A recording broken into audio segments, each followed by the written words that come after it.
Ito na ang araw na ipinagkaloob sa atin ng Diyos. At dahil mula rin sa Diyos ang pag-ibig na alay mo sa akin, matagal din tayong naghintay ng tamang panahon. Ang pag-ibig nga pala'y hindi isang laro. Gaya ng ating Bible verse, sabi sa Isaiah 60 verse 22, "When the time is right, I, the Lord, will make it happen." Ay may nag-iisang nakalaan para sa'yo.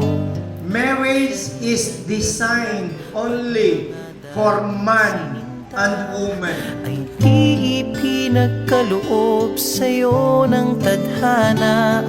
Saksing iyon ating mga pamilya at kaibigan, sa harap ng ating Diyos na makapangyarihan. Dahan-dahan kang naglalakad patungo sa'kin, sa saliw nitong tugtuging.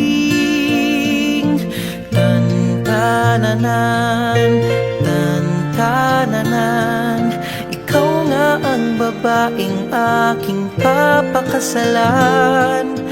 Ikaw ang pinakamagandang nangyari sa buhay ko. Pangako ko na mula sa araw na ito, sa harap ng Diyos, sa mga magulang natin, at sa harap ng taong nakapaligid sa atin, namamahalin kita at aalagaan, maging sa mga darating na bigat at kagaan, sa lungkot at kaligayahan ng aking buhay ay magiging iyon na rin.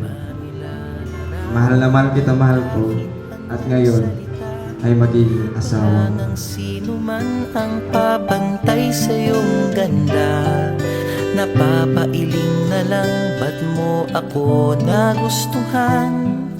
Piniling makasama Ang iyong ko, ang pangarap na naging swerte ko pangarap ko din. naman. Lagi mong sinasabi sa akin na isa sa mga pangarap mo ay yung makasal tayo, and finally, ito na yun.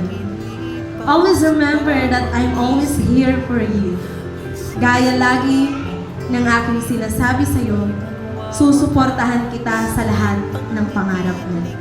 Mamahalin kita sa lahat ng oras. Salamat sa Lord dahil napakaganda ng ginawa ng love story ko. Nag-start akong nag-pray ng character ng magiging asawa ko after ko gumraduate. But may commitment kasi kami ni Lord. Sabi ko sa Lord, bawal akong magka-BF hanggat hindi ako nakaka-graduate. So after ng college, nag-pray ako sa Lord, at alam mo yung nakasulat sa prayer list ko. Isa doon ay ang magiging future husband ko. Tan-tananan, tan-tananan, aking makakasama sa magpakailanman. Ang pag-ibig na hinanap ko ng kay tagal. Nahanap din kita, nahanap din kita. Ikaw pala sinta, ang bigay sa'kin ng Diyos na lumikha. Tandaan mo lagi na ikaw ang bunga ng aking panalangin na bigay ng Diyos na lumikha. I love you.